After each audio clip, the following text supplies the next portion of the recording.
मुझसे गलती हुई है। आप एक बार खुद को मेरी जगह रखकर देखिए। अगर कोई मेरे पास आता है और कहता है कि उसके पास एक क्लू है जो मुझे ये बता सकता है कि मेरे पापा की मौत कैसे हुई, क्या मुझे सब कुछ छोड़कर उस क्लू को जानने के लिए नहीं जाना चाहिए था? सॉरी राघव, पर जब भी मेरे पापा की बात आती है ना, मैं कुछ और सोच ही नहीं पाती हूँ। मैं ये नहीं कह रही हूँ कि जो कुछ भी हुआ वो सही है, पर प्लीज कम से कम आप तो समझिए मेरी सच जानने की इच्छा को। जब से नीता आंटी इस घर में आई है, आपका तो सबसे बड़ा जख्म भर गया ना, पर मेरे जख्म का क्या मेरे घाव को नहीं भरना चाहिए? क्या मेरा इतना हक नहीं है कि मैं अपने अतीत की इस कैद से आजाद हो पाऊं? कभी कभी जब मैं आपके साथ होती हूँ या ऑफिस में किसी जरूरतमंद को इंसाफ दिला रही होती हूँ, तब मैं अपने अतीत को भूल जाती हूँ। पर सच कहूँ तो हर वक्त मेरे दिमाग में बस यही बात घूमती रहती है।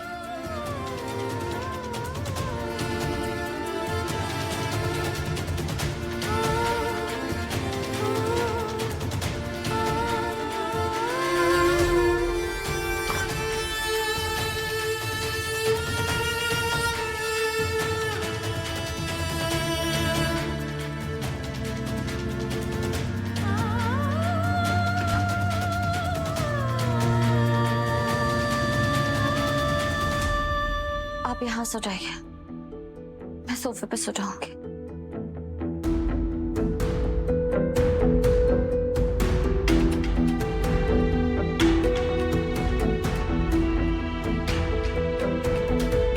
वीरू, बेटा अपनी माँ का ख्याल रख।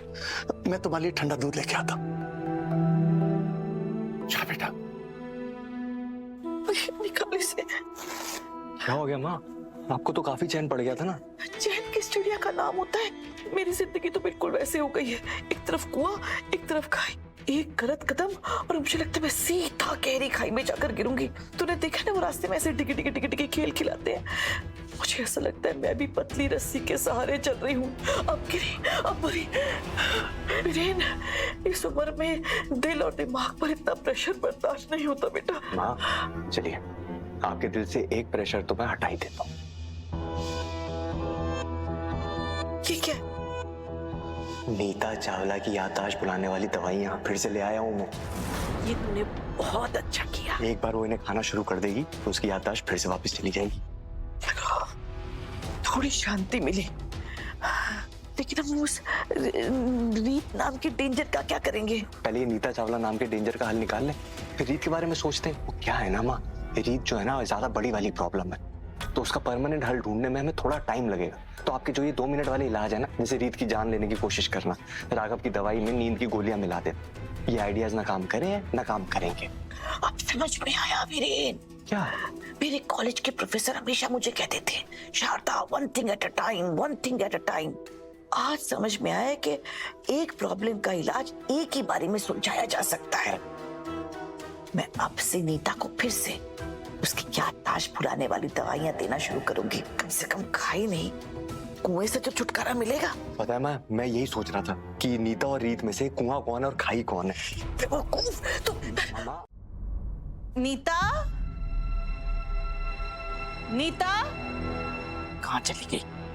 हाँ, मैं तुम्हारे लिए दवाइयां लेकर आई हूँ। आपने क्यों तकलीफ की? अरे कुछ भी नहीं है, ये मेरी तो आदत है इस घर में सबका ध्यान रखने की।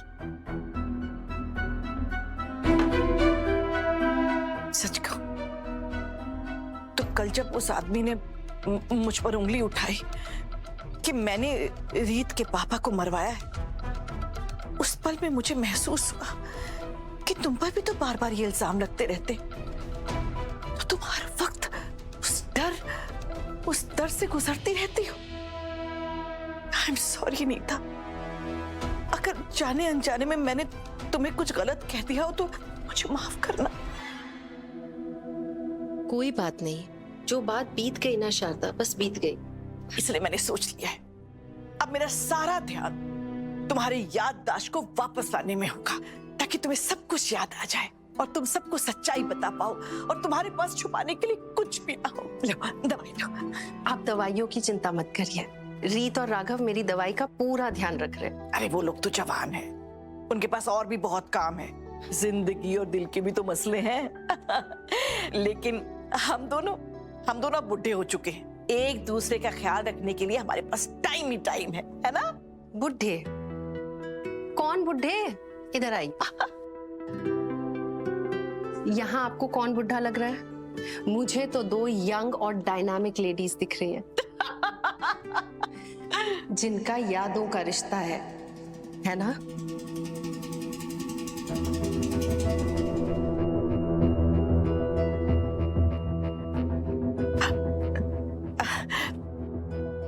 मुझे तो ऐसा कुछ भी याद नहीं।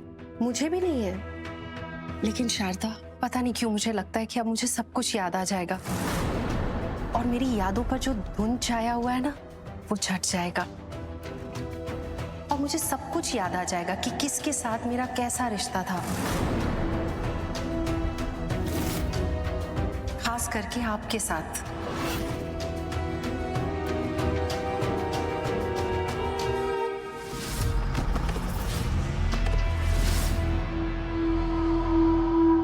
वीरेन,